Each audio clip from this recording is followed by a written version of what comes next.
1940, so Britain had got cruiser tanks, light tanks, and infantry tanks. The idea was, think World War I, an infantry tank would go with the soldiers on the attack slowly, because it didn't want to leave the soldiers. It was leading across what they then called a shell-strewn ground, or through barbed wire, etc., suppressing fire on the enemy, then your soldiers get through, like in a World War I battlefield.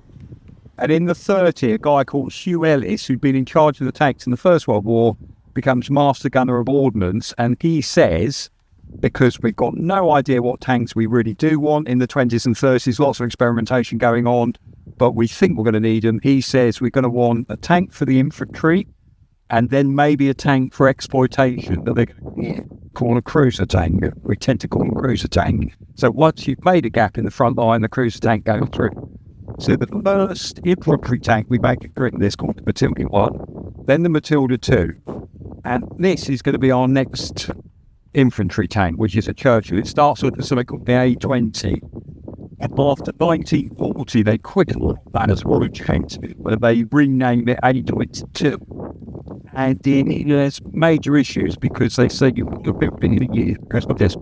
But it's not again, half on here, like Frank said that our 1940, build things quickly.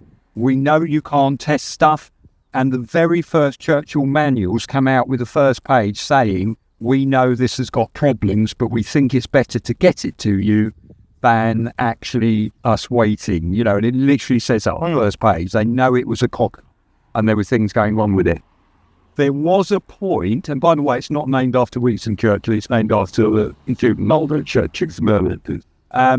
But Churchill famously says, oh, they've seen how crap the tank is and they've named it after me. So what they do with the experimentation and everything, they rush it into production. The very first model has a 2-pounder gun in the turret and a howitzer, a 3-pounder howitzer in the hull.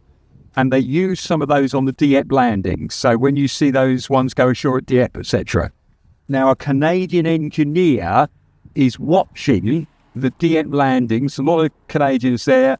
What happens, this is a later type of track, but the earlier type of track, chert, stone, like flints, got caught in the track and they got stuck going off the beach. And there was various other things that came out that they realised that this was a bit of a cock-up. They thought of the idea of adding things to vehicles.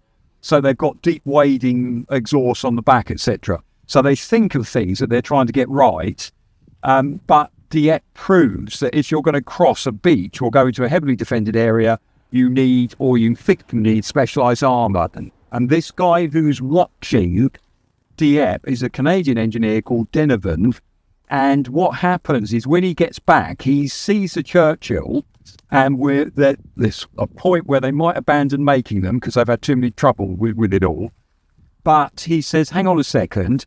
Now, his girlfriend, Denovan's girlfriend, works in an issuing office, and there's just no two ways about it that she somehow gets a piece of paper and stamps on it that a Churchill tank is issued to the Canadian engineers that Denovan's in charge of. It's not supposed to happen.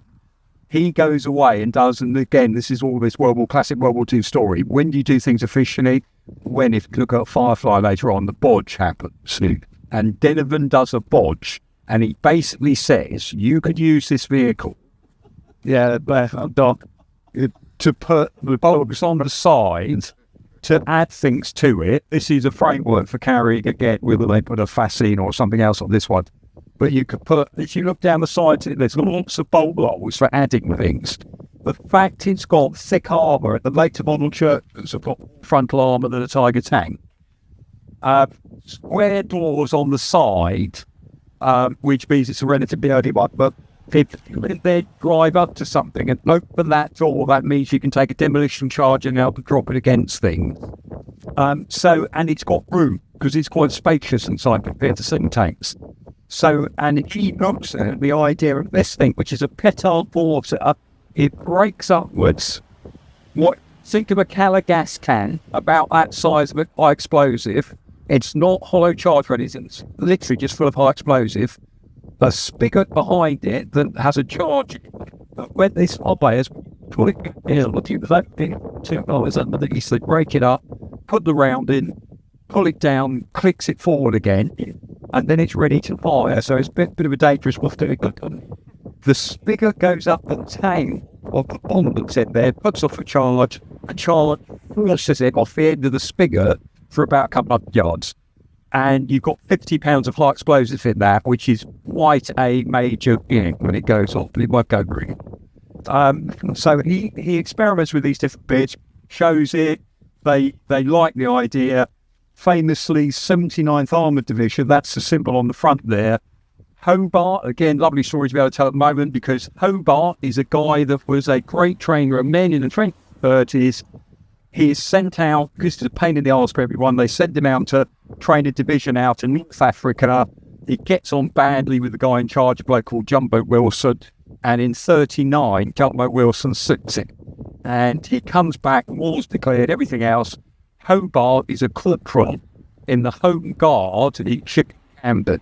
And at the museum, we have the pole he was issued with, with a bayonet welded on the end, that that's what he was going to defend Chipping Camden.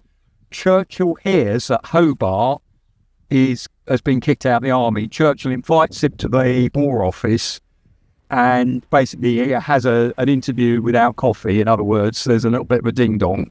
But Hobar, being a bit of an arse, says, do you want me to come in my Home Guards uniform or shall I come as my corporal, whatever? Anyway, he walks in the room as a corporal, walks out the room as Major General.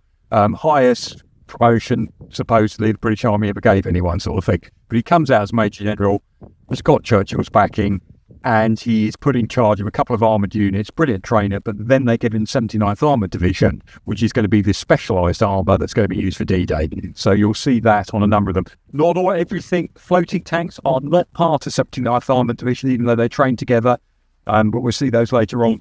But the key one for this one is it's a good tank.